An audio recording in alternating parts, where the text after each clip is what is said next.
Should point out I was born with friends. Fellow Toastmasters, welcome guests. Unlike my table topics, I'm hoping to have an element of eloquence. According to Toastmasters, to be successful, a storyteller, one, must read the story over and over again, and no doubt about it, you must have done this 100 times because there's no doubt about it, you really knew the story. There was no hesitation, you handled it well.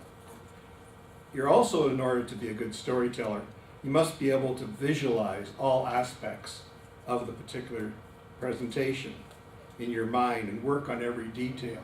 And no doubt, it was a very visual story. You had great detail through, I thought, the entire speech. What made your speech successful was the tempo. You started off very, very slowly. Nothing to be seen. Hands feeling around with fingers.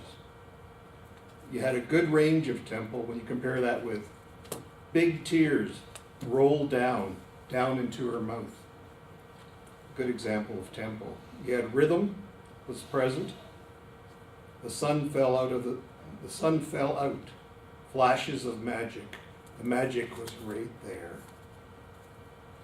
You used pauses, and I thought your best pause was a very lengthy pause. That stood out for me more than any other pause. It was Willow for the second time. Willow wants more light. And I thought that pause added an element of drama to it. Like, we know this is going somewhere, and all of a sudden there's this pause, and wow, she wants more light. The volume, I thought, was adequate.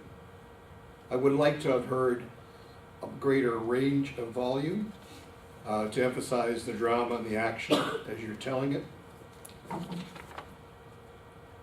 To me, what made your speech really successful was two things.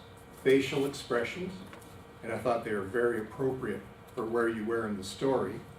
And the second was, and this stood out throughout, was the body language. What came to mind was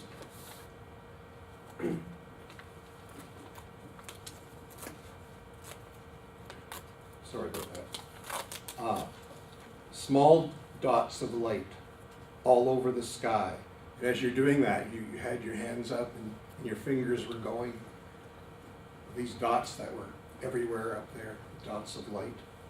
I thought you did a really good job. I would just recommend, and I thought about this. I thought the vocal range, I would like to have had more volume. And I think that was due to you've done this before for a child. And all of a sudden what you have now is you've got an audience of 20 adults, and I think you have to make it a little louder, a little bigger than doing it for a child.